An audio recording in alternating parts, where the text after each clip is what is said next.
Good afternoon, everyone. Thank you for coming to this industry session today. If you're not in the right session, remember you have two other parallel tracks. So this session will be containing 3 presentations by 4 presenters. So we will have first Ole Paulsen from Skills, who will talk about an AI-based call taker training. He will be the first presenter after I do the introduction. The next presenter will be Rokas Bradas. Sorry, my family name is not my forte here. He will be talking about a simulation for training and quality assurance. And then we will have Michael Sargent and Vincent Geoffrey from Everbridge, and they will be talking about the overall public safety portfolio that they have in Everbridge, including public warning. Each presentation will be 20 minutes. They will decide if they have time for questions after they presented, but we will see how it goes. First presentation, please, Ole, come ahead. Thank you.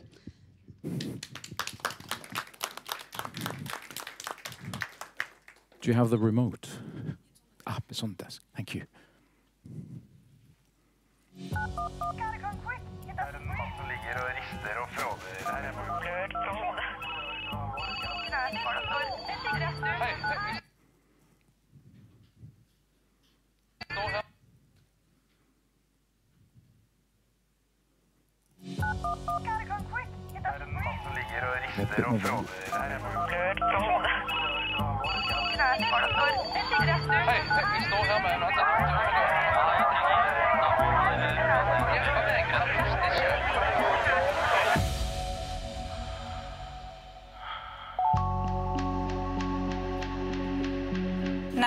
What's your emergency?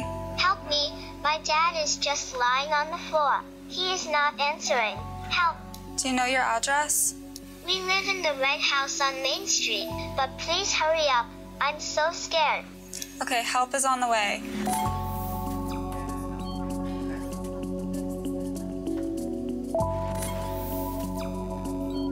Sehen Sie Blut oder offene Wunden?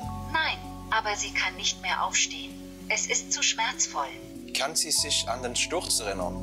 Das weiß ich nicht. Frau Meier, können Sie sich an den Sturz erinnern? Ja, kann sie. War sie bewusstlos? Nein, nur etwas benommen.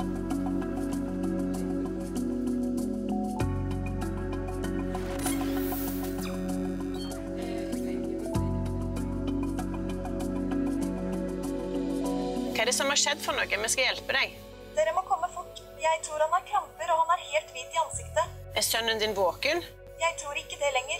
Han faller bort. Puster sønnen din normalt? Ja, han puster normalt, men dere må komme. Jeg klarer ikke å vekke ham. Hvor gammel er sønnen din? Han 6 måneder gammel.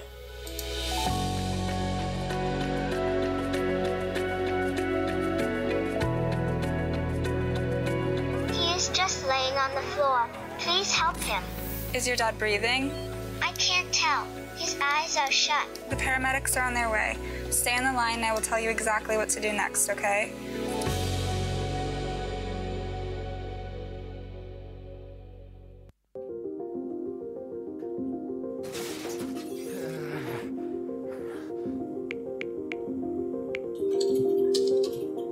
Medisinsk nødtelefon 113.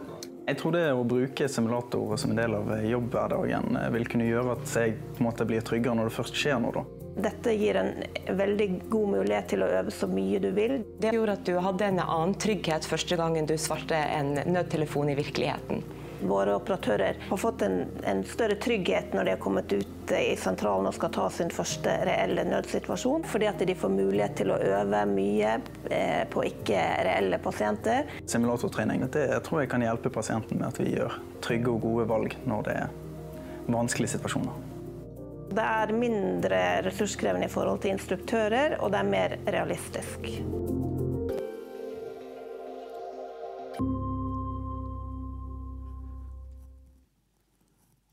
Hello there, my name is Ole Paulsen. I'm a co-founder of Skills, and I've been working with simulators for the past 22 years. We started off in the oil and gas industry, and we've now moved into this segment. And we believe that simulator training provides something that no other training can do. And I'll get back to that in a minute. But basically, what we have made is a cloud-based solution. It's a solution that requires no integration with your current system. It requires no installation. You can actually use it just by the AI calling your call center, calling the phone, mobile phones, or any other device that you may choose to use. And it is AI-based. So you are actually communicating with something that there is a certain amount of intelligence in. Not the same as a human being, but a simulated human being, as you heard in the video. The system was designed by call takers, by dispatchers, for call takers, for dispatchers.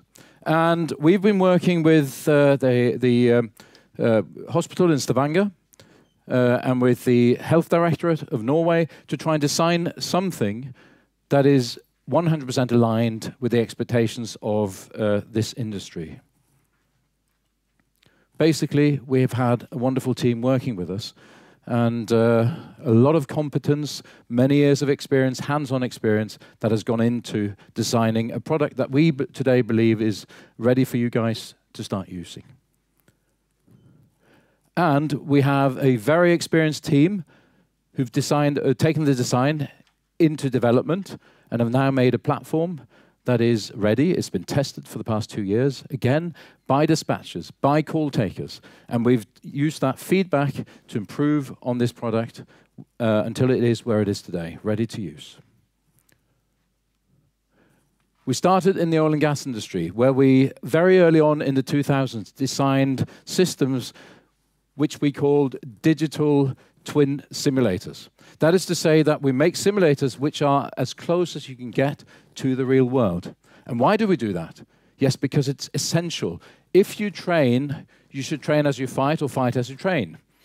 And this is what you can do in this system. So basically, the call taking should be as realistic as possible in order to give your muscle memory stimulation. I'll get back to that in a second. But this is the team, management team of the company, and we do have some wonderful developers in addition to this team. So basically, I said the uniqueness of simulation is that you stimulate muscle memory. Well, if we don't know what muscle memory is, it is where you automate. So basically, when you train, you go from the conscious part of the brain, which has very limited capacity, to the subconscious part of the brain, where you automate your training in order to have a stable performance at what you're doing. So basically, transitioning what you've learned into practice is here what is the key. And we see that when you do automated training, when you do muscle memory training, that is to practice in theory or in simulation, what you practice in real life, then you get a transition from training into real life of almost 100% of that learning. That's unique. If you go to classroom training, you translate perhaps 8 or 9%, because when you sit in a classroom and you listen, you're not actively participating in the training, you translate a very little proportion of what you actually learn. Same with e-learning. E-learning is good for many things, but is not very good for stimulating your muscle memory. This is the key. And muscle memory training is dependent on repetition. So high number of repetitions means that you gain valuable results. You saw the Bergen EMS. What they said. They have used it for the past year or so for their new candidates. Training of people who've never done this before. Interestingly, within 3 or 4 days, they managed to bring their candidates up to a level where they can go straight in and work in the operating center as call takers. The learning curve using this kind of simulator is extremely steep. In the oil and gas industry, we made advanced simulators for drilling. And we took people with no previous experience and put them on a drill deck, virtual one. They spent 2 months in the simulator, and they went straight in and did the job better than people who are experienced. Why is this? Why is it that people come from this setting and go in and do the job, especially certain tasks, better than experienced people? The answer is simple. Because in this simulation, you can do 500 times what you will experience in the real world perhaps twice a year or twice a month. So you can practice, and you don't have to be afraid to make mistakes. You can make mistakes, you can learn from it, you can get actionable feedback, which allows you to improve your performance. So from the first time you step into a simulator, you're on a very, very steep curve of improvement. And it's wonderful because, again, you don't have to be afraid to make mistakes. So our mission, ladies and gentlemen, is to give all the operators the chance to go through this kind of training and to feel the confidence that we heard again from the video from Bergen. To give them confidence that they have the call taker capabilities that they need, not just for 1 or 2 or 3 calls, which they take every day, but for the calls where it gets very, very critical. This is the feedback we've had from the people we work with. This is not our own experience, but this is what we're getting back. This is what this system gives the people who are now using it. We're still at a very early phase of commercialization, but this is the feedback we've had from testing over the past year and a half. So basically, what is it? What is the value proposition that we bring into this? Well, basically, what we say is the most cost-efficient dispatch call taker training. You don't have to take your people out of the work environment to train. They can either train on the phone or they can sit in the call operator station and do the training with the dispatch systems, with the CAD systems. And all they do is they get a call through the system as they do with the real calls. And then the supervisor can decide, let's say 4 o'clock in the morning on a Monday, it's a good time to train because it is very quiet. And then they can decide to start training and keep repeating. And then low dose, high frequency means that you train on a regular basis, but you don't spend all day training. You spend 15 minutes per time you're doing your work, per shift, and that's it. You get measurable and actionable feedback. The system records what you do and gives you very good feedback on how you perform. For example, do you listen to your caller? Do you have to repeat several times, what was your name again? Or what was the number? Or where are you calling from? These are things that the system will give you feedback on. You can go through, if you want to, both as a supervisor and as the operator training, you can go step by step through every single training session if you want. So the effects that we saw in the oil and gas industry, and we believe you will see here, is higher on-the-job confidence and job satisfaction. In the oil and gas industry with the drilling operators, we saw the effect immediately. After the first sessions, they were skeptical. In the first session, they said, we are experienced people. We've done this so many times. After 2 sessions, they came back to me and said, this is wonderful because it actually allows me to improve in the areas where I know I have weaknesses. And they saw the performance in what they did went up straight away, and it stayed there because they kept coming back. Low dose, high frequency. Second thing is higher call-taking capability. We saw that the people on the drill deck, and we see it also with the people that we've trained here now, is that they are able to focus more in the calls and to direct calls which shouldn't be in the emergency to the right address somewhere else. We also see that it lowers stress-induced sick leave. So you should have more people available over time. And last but not least, lower staff turnover.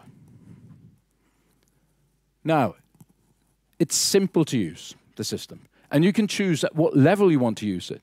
We could install it today. Well, we don't install it, but we could give you the access today. You can start straight away. You don't really have to do very much at all. Okay? That's the starting point. And then you can make it into your own courses. You can design your own courses. You can change and edit your courses the way so that it actually fits your area with local addresses, local names, whatever, language. There are so many options. But it's an easy starting point. And you can move straight into training immediately. So basically, go through these 4 steps, sit back, enjoy, and see. And I guarantee you, you will see your employees improve in their performance, in their confidence, and you get the effects that we just talked about. we are looking for high skills ambassadors in new markets, in new geographical locations. So anyone who wants to come in now in the early phase, what we'll do, we'll let you get courses, we'll design courses for you specifically. We'll let the AI go through a small process if we don't have the language available. We have most languages available.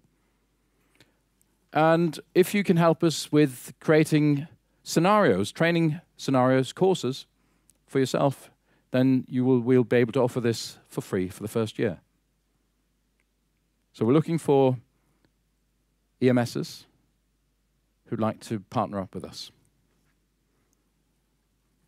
Thank you very much.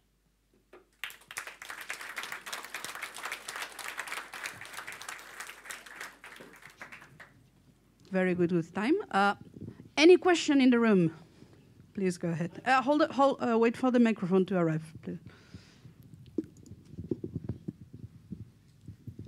Thank you for your speech. I wonder, do you have like a specific profile for every individual user? For example, every user that we cannot train every user from scratch, and we cannot have all the users in the same level. So if the user been reaching a certain level, and the next training, will the training going upward or just starting from the beginning? No. The way it works, the way we've structured this is that you can start as a beginner.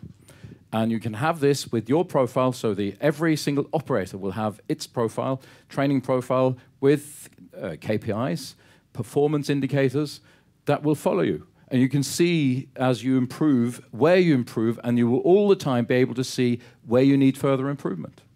So yes, you can actually have, there is a profile, a training profile, competence profile following each operator. Now, somebody told me that sounds scary, because does that mean that my boss will be able to follow my every move, and when we have negotiations on salaries and stuff, this will come into play? This is the question I got in the drilling industry as well. You can either choose to switch it off, that's possible, but what we found, and this is quite interesting, is that the operators themselves, once they start using it, they love it, because they see that what they get in terms of feedback and how they input their training or focus their training gives results, measurable results every single time. So it's not a dangerous thing to be measured as long as the measurements are used positively. You can even choose to say, this is only for the employee, the operator himself or herself. So yes, we can follow, we can make profiles, we do that individually. So even if you have 200 people training, over time you can go in on every individual and look at how their training is progressing. Thank you. Any other question in the room? We do have time for one or two more questions. If not, thank you very, very much for your presentation. Thank you. And I invite the next presenter, Rokas, to come up.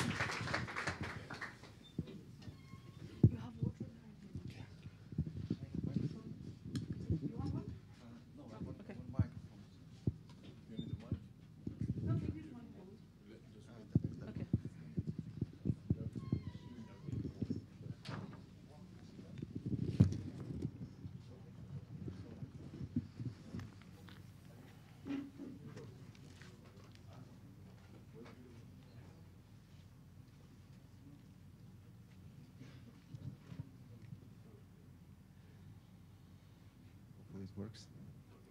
Okay, good. Thank you all very much for your presentation, because this kind of very good introduction to my presentation.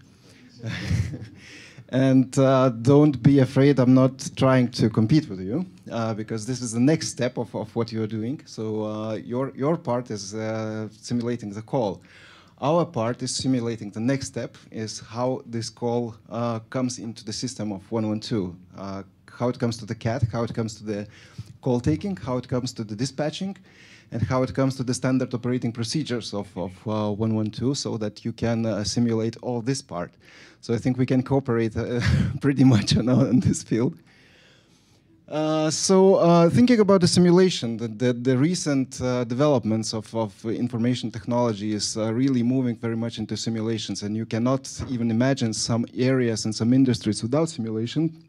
For instance, pilots who pilot the planes, they cannot even go to pilot the real plane without doing some hours on the simulator.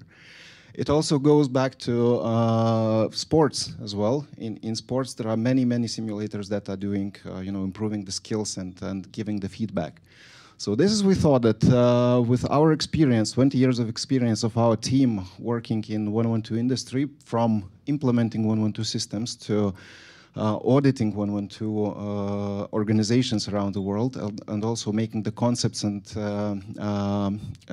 feasibility studies around the world for many countries. We thought that our experience might be essential for creating a simulator which can help companies, help 112 organizations to improve their organization skills, to improve their processes, to improve their standard operating procedures. And for that, we thought that it would be a very good idea to make a huge number of tests, different tests, stress tests, operational tests, and so on, to test how do they perform and improve that performance from every individual who work in 112, who's a call taker, who's a dispatcher, who's a manager or team leader, so that they can have a safe environment where they can play around, see how it goes, stress themselves with very different scenarios, and then see what comes out, how to improve, how to make the quality better, how to serve people better when they call or they address 112 for the help of them. So our motto here is simulate, learn, adapt, release. So it means that if you create a new, for instance, if you create a new standard operating procedure, you can run it through the simulator. You can run it through with real people, real call takers, real dispatchers, simulate different situations, and then see what is the outcome and how to improve your work. Okay, so what we are covering, what is the concept? Our optimal sim product is consisting of three basic layers. The first layer is scenario creator or scenario generator, which implements the scenario definitions where you define the scenarios, how you want to simulate, what you want to simulate. I will show you a little bit later. Then scenarios itself, what phases, what events, what happens during the simulation. So this is done in the graphical environment, so you can put all the steps what you need and also simulate the things there. For the moment, we are based on text. We are not providing real calls, so this is where I see that we can cooperate with the guys from Skills. We were also thinking about doing the test calls, but it was not the idea of AI-based, so yeah, again, possibility for even better solution.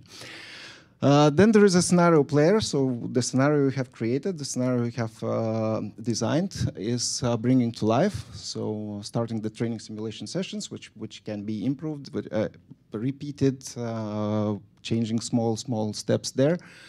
And the main part here is the collection of the results so that you can match it to the standard operating procedure, how much people are performing in the way you expect them to perform, and then you can take measures and actions how to improve the work. Yeah, so what you can do also, live communication with users during sessions, so it means that the trainer can see what is happening, what is the performance, how fast reaction is in different situations. They can adjust a little bit of the scenario, seeing how it's going. So the scenario is changing changing a little bit the environment and the situation so that it is not so predictable and so on. You can do the live observation of the user activity, so you can see how well they perform and what they do. So that you can adapt, you can go to them to do some additional training on site, next to the workplace, and so on. And matching the standard operating procedure, seeing how much they adhere to the operating procedures they know, they learned previously, they're using every day, and so on. So that's again the part of the feedback you are getting, so you can see how your procedures are well implemented, well learned by the staff, and so on. The last part, which is optional, but very much recommended, the integration to your current computer-aided dispatch system. So it means, I don't know if everybody's familiar with that term, being in Jena, I think most of them. But if you, another words to say would be your 112 system, which you are using on your workplace. 112 or medical or fire dispatch or police system. So the best would be to have the integration with it so that people are in the same working environment they are using every day, every time they are doing. So again, what Ola told about the muscle memory, so during the simulations, when you have a possibility to do the things the same way you are doing that in real life, in real situation, in real work, it makes you even more comfortable during the stress situations in real calls, in real service of people. So what the CAD simulator implements is call taking standard operating procedures, dispatching standard operating procedures, case monitoring for the team leaders and supervisors, and supervising and shift management standard operating procedures, so that you can see how these people are trained and doing well their job, and also to improve. So a simulator will help to train 112 operation staff to adhere to the standard operating procedures they know, or if you want to introduce new standard operating procedure, change the current or add additional one. So you can test it on the simulator. You can train people on what they need to do and how they need to do the work, and see if this operating procedure is effective, so that you can adjust it again to be more and more and better effectiveness, gain better effectiveness through the simulation. So this is not only for the staff who is working on the 112 system. Again, I'm telling 112, but I mean also all the other emergency response organizations like fire, medical, and police. So you not only train your staff, but you also can test your procedures, how well they are, how efficient these procedures are, and find the ways to make it more efficient, working better, and so on. The feedback part, which is we also consider to be very important, so that if you have the operating procedure which defines the time for each step, so getting back the information from the CAD system, if the CAD system is in use, getting back the information, you can adhere and test how much your staff is prepared to adhere to these times which are set into the standard operating procedure. For instance, how long the interview is taking, how long does it take to get the essential information about the case, how long after the call, how long does it take to finalize the data for dispatching? How long does it take for dispatchers to alert resources, to select the right resource and dispatch them? Also, we have a module which allows you to draw the possible routes of each resource which is dispatched to the scene, and also some status changes, like when the car moved from the garage, when it arrived into the scene of action. Or you can also simulate some different situations, like the car broke down and it stopped in the middle of the way, so you need to redispatch. Or you can also simulate the situation that the units arrived into the fire. They understand that it's not enough of the units, and you can simulate that the field units are requesting for the support, for additional resources. So all these things you can bring into simulator scenario and test how well dispatcher are prepared for such a situation. Also, you can change the disposition of each of the resource before the incident simulation. So you can have non-convenient, non-usual situations simulated as well. For instance, saying that, for example, fire vehicles are dispatched to another big fire, and there's another fire where you need to dispatch and you have a lack of resources, so you need to improvise. You need to find the way how to respond to this particular situation. So all these things can be drawn into the simulation, scenario, and then you can test how your people are reacting. And all this is not only by monitoring, but you are getting the information about how it goes, and you can react accordingly. How it's made? We have 3 main modules. It's here drawn a little bit more, but actually, first of all, it is a scenario generator, where you generate the scenario itself, where you say what happens after what you expect to get from the CAD system, what you expect to be entered into system, and how you want to see it, in what time, and so on. Then when you are ready with the scenario, you go to scenario player. So this scenario which you have designed is played. It might be played several times per day, per month, per week. So you can use the same scenario for many people, or you can make small changes, or you can make a template of the scenario and then adjust it each time for your particular needs.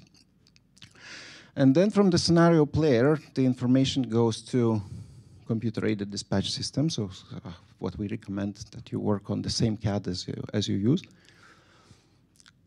And then all the data from CAD system and from scenario player going for reporting and analysis. So we can match the standard operating procedure with the results you achieved, your staff has achieved, so that you can make decisions and conclusions out of that simulation. What can be those conclusions and decisions? It might be that you need to improve your standard operating procedure. It might be that you need to improve the skills and knowledge of your call takers or dispatchers. It might be a consequence that you need to change the disposition of your resources around the town, around the country, around the region, and so on and so on. Whatever you test, sometimes it happens that you test one thing and you realize that you need to improve on another thing. Sometimes you think that you need to improve your skills of your staff, but in the end, it turns out that you need to improve your standard operating procedure because it's not effective enough. So that happens as well. Okay, so all this is interconnected with Data Exchange Connector, all these modules. So this means that even if you have another systems which you are interested in simulating or getting results into it, for instance, I don't know, the training management system or something like that, so you can also interconnect here and get information to these external systems from this Exchange Connector. Okay, so we have possibility to do 2 ways. The practical training, meaning using CAD system, but if your CAD system is not able to be integrated in the way we can integrate, or it has a closed integration, or it's too expensive to integrate, or taking too much effort to integrate. So still you can do the theoretical training, so without the CAD, so you can simulate the calls in the text manner or in the voice manner. You can see what users are taking, what kind of actions they are taking, or how they adhere to the standard operating procedure. And then you get the reactions matched to the standard operating procedure, getting nearly the same results. The only thing is that people, they will not use the same CAD they are using. They will not use the same concept they're using every day, so it will not train the muscle memory. They will not train they will not make them more comfortable with everyday work. So, okay, it's not that well, but still you can do the simulation, still you can do the training, and still you can test your standard operating procedures. So what could be the scenario examples for the call taking? So I will run quickly through it because the time is running out. So we have kind of possibility to do the regular calls. For instance, if the call takers are just introduced, they are just doing the training for the first call takings for the real work. So you will not stress them with something difficult. So you start with regular calls. Then you can go further on with special calls with complex information of the location when the person cannot explicitly tell where he is, and only the additional information which you get through data can lead you to the actual location of of the call, and so on. Then the complex incidents, when you have many calls, very stressed people calls, for instance, if there is a big fire or a big traffic accident, normally you get 20, 30, 40 calls to the same accident at one time. And you need to realize that this is talking about the same accident, or it might be a little bit on the different part, another accident, which you still need to recognize it is a different accident.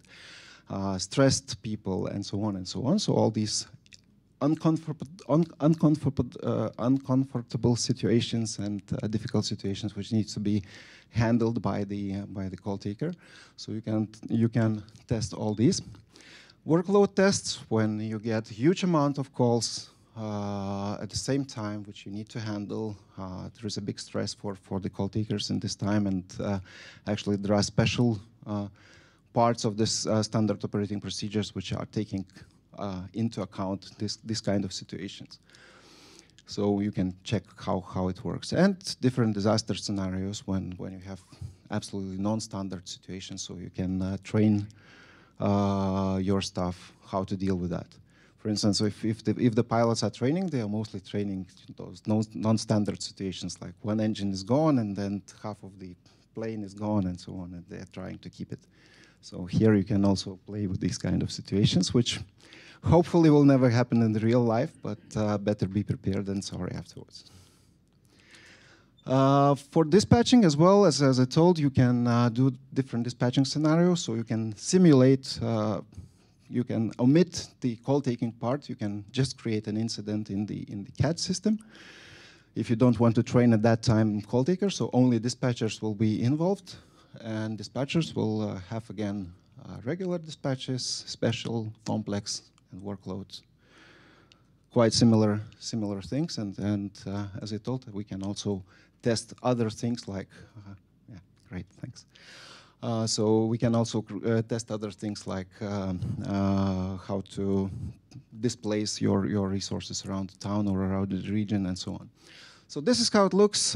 Scenario generator, it's graphical tool, so you put different things, what you want, when you want, with the text, with the different attributes of each action, and also you pick the checkpoints where you expect some feedback or information getting back from the CAD system. So you can check after how it goes in the timeline. Yeah, so all these actions is transformed then into the timeline, and then this timeline is played for the CAD system. Yeah. This is how it looks in CAD. Actually, if you don't have CAD, we are partnering with one company, with BetaIT, for the CAD part. Everything is online, everything is on cloud, so if you don't want to have it on your premises, so we can do it there. The only thing is that the preparation time is not that short, because you need to put in your resources, you need to put your standard operating procedures and your data into the CAD system so that it is ready to work the same way you are working in your real life. Yeah, and last but not least, you are getting the timeline with the marking how much your actual timeline is adherent to the standard operating procedures and the KPIs you have and you want to test. So this is it from my side. Thank you very much for your attention, and we still have 1.5 minutes for one question. You're doing my job. Well, thank you very much, Rokas, for your presentation. Any questions from the audience? We have maybe time for 1 or 2 questions. No questions? I have one. Okay. So you mentioned simulation for either medical, fire, police, civil protection. What about multi-agency? Yeah, no problem with that, with multi-agency, as our tool is very flexible, so we can put in very different things into it. It is not limiting to agency, or if you are testing only call takers, only dispatchers, both at once, or the whole call center, just before putting it into the operation, for instance. So there's no limitation for that. Thank you again, Rokas. Thank you very much. And now Then the last presenters from this session, Vincent is starting, and then we will have Michael following him, but you have 20 minutes. Thank you, Irache. And thank you for those two great presentations. I think it's fascinating to see all the innovation that is flowing into the public safety space. So in this segment of the presentation, we are going to talk about Everbridge. But more importantly, what we want to do is talk about how our solution contributes to the mission that we all share here in this room, which is protecting people and saving lives. So within the next 20 minutes, myself, I'm Vincent Jeffrey, and my colleague here, Michael Sergeant, we're going to walk you through the different solutions that Everbridge makes available and are used every day by governments, public authorities, emergency management services to get better prepared, to respond in the most efficient way, and to communicate with everyone before, during, and after critical events. And I guess you don't need me to remind you that we all live in an incredibly complex world, right? And that the level of risk that populations are exposed to today have never been so high due to, as you know, the global pandemic, but also extreme geopolitical tension, climate change, natural disasters, man-made disasters, right? But so what's, let me go. So what's new? What's new is, I believe that for the first time, a large majority of scientists, of citizens, have now come to the conclusion that we all share the same understanding of the situation, and that governments, public authorities need to take action. If we look at Europe, just the EU, every year, on average, 50 million people are affected by natural disasters. So, Irache, that's equivalent to the entire population of Spain, right? Every year.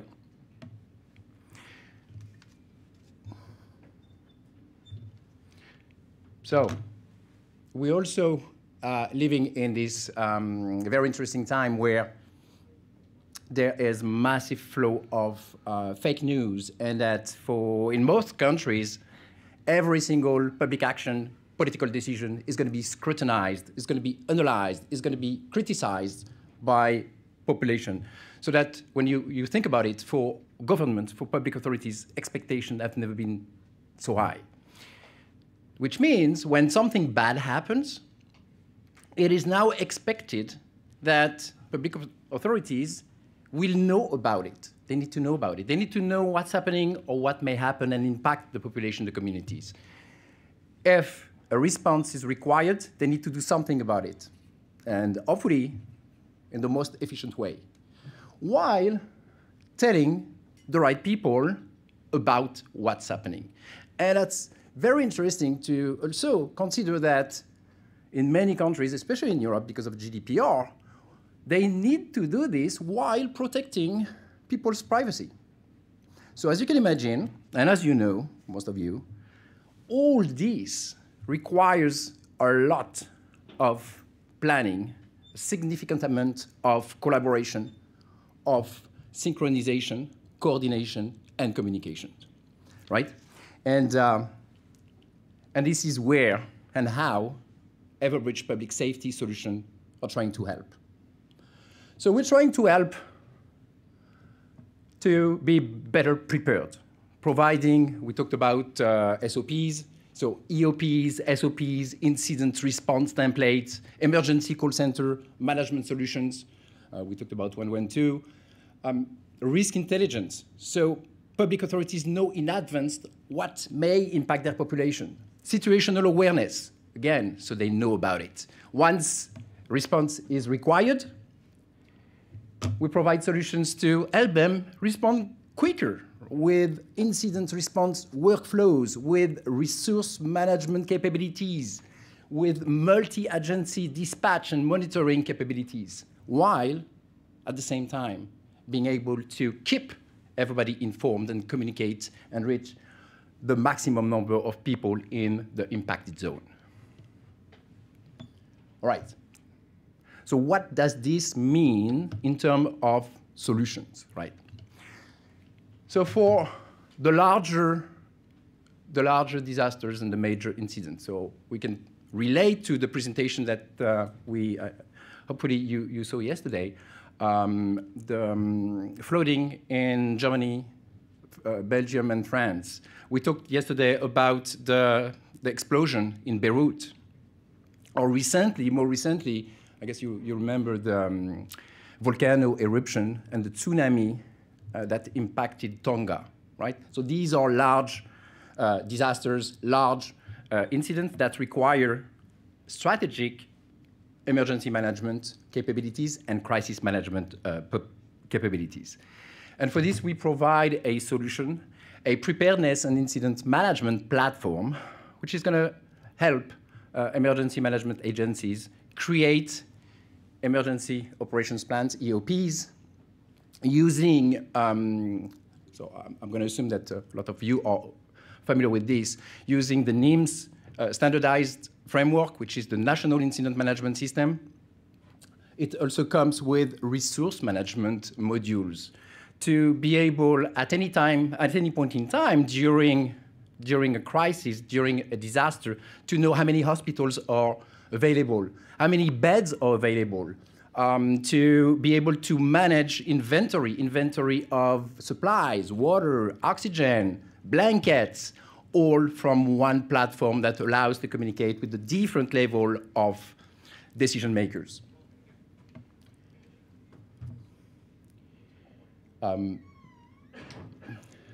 Also comes with situational awareness to provide insight into the unfolding situation. Again, it's critical to understand the situation while reacting to a crisis or a major event. So this provides the ability, using heat maps, to understand where the population is, the density of the population. It also allows emergency management professionals to tweak, to modify the plans depending on those considerations here. Think about an evacuation plan, right? It's better, easier to process with the evacuations when you know exactly where people are. They also provide the ability to communicate and provide the right and concise instruction to the people, while also monitoring the movement in real time of the population, of the crowd, to ensure that, one, no one is left behind, and two, if people are in need of assistance, to help the rescue teams locate those people. But I know what you're going to tell me. You're going to say, okay, but Vincent, not all incidents turn into major disasters, and you're right. So you still need to respond to the everyday incidents, right? Think about a car accident, think about flooding, or medical emergencies. So for this, we provide a very flexible operational incident response solution, Everbridge Saga. What does it do? It is able to take calls, emergency calls, collect the information about the caller. It integrates with AML, so we get the location. It will be then, triaged and routed maybe to a dispatcher, which in turn will be presented with the best available resources that can be mobilized and dispatched. So you did a presentation about AI. We are starting to use AI to calculate the best available resource depending on weather, traffic, and many other criteria. That's the flexible operation response management solution by Everbridge. Now, a question that you may have is, okay, who's using this, right? So I just put a few references on this slide. So for emergency call center management in Switzerland, you may be familiar with 144 in Canton de Vaud is using Saga for medical emergency management. In terms, so they on average manage 450 calls per day. Now talking about our highest user of the platform, that would be the French Gendarmerie Nationale, with an average of 80 million calls per year. That's the biggest user of the platform. And as you can see, the platform can also be used for non-emergency calls and interventions, and it's being used currently with Mairie de Paris, so the city of Paris, and Nantes Métropole, which is the city of Nantes in France, for managing services that they provide to their citizens. Think about street cleaning. Yeah. And with that, I am going to hand it over to my colleague Michael, who's going to talk about the challenges of reaching out to the people when it matters. Here you go.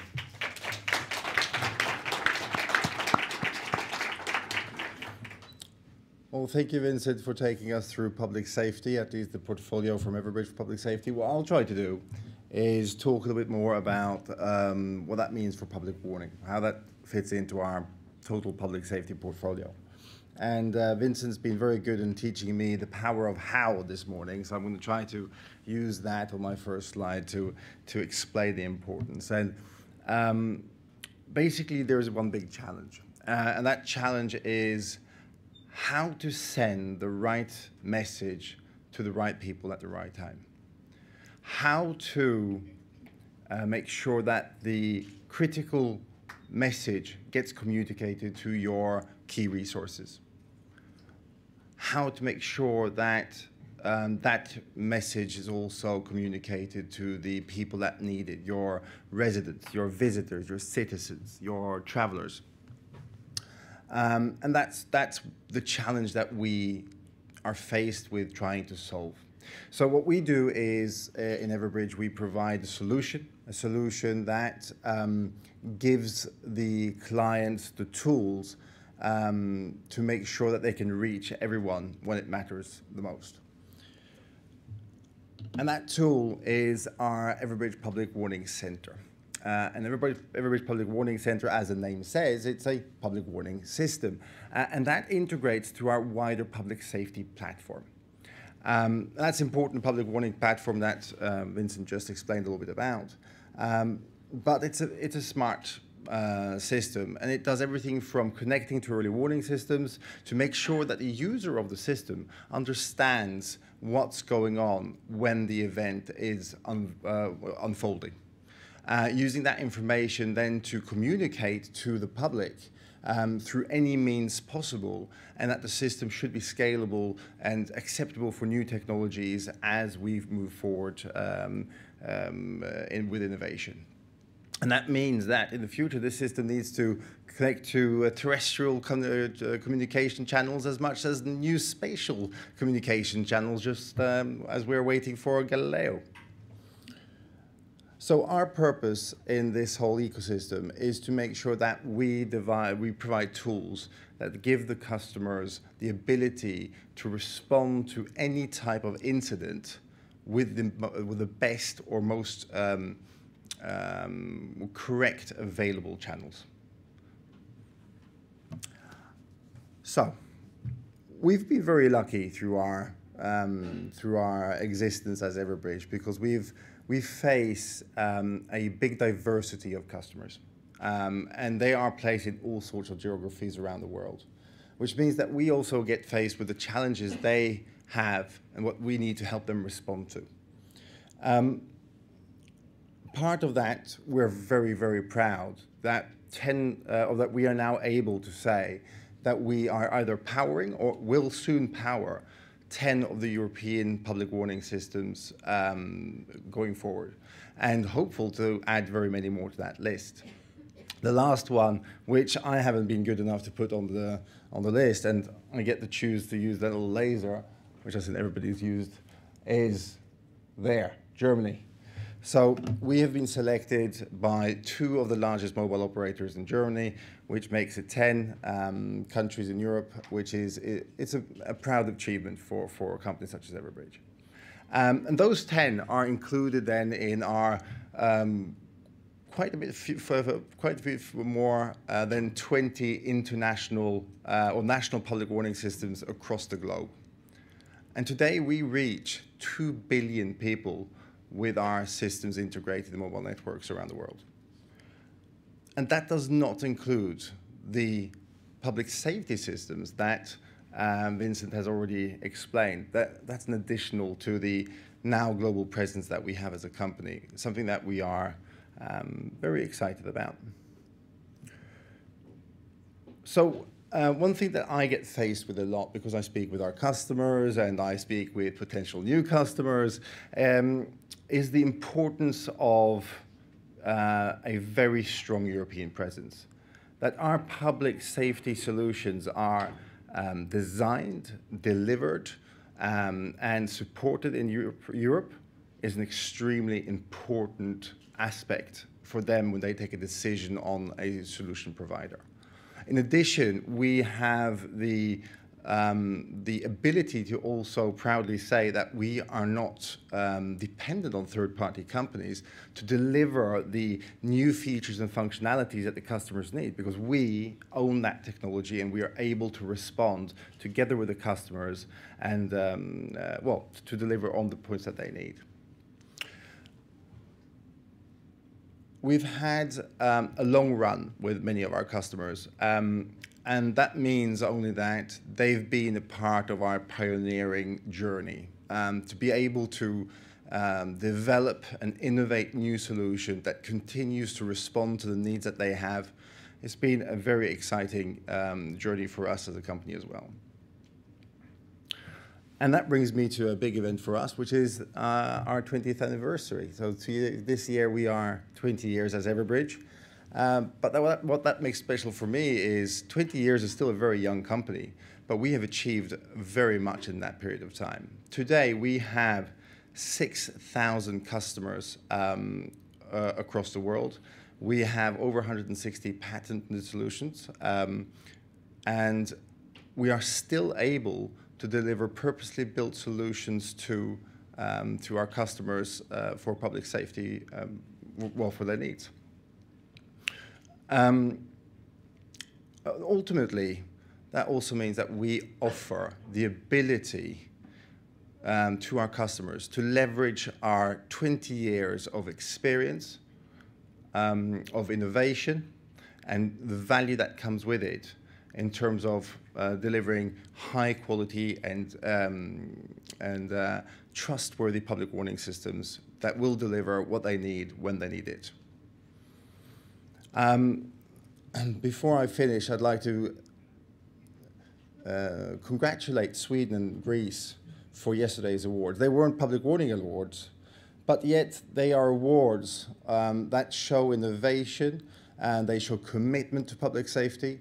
And that's the same commitment we've seen in the partnership with our customers that enable us to deliver the systems that we do today. And we are very excited about continuing in the future with our customers and more customers so that they all can leverage from each other's investment in the public safety portfolio. So with that, I'd like to say thank you and open for questions.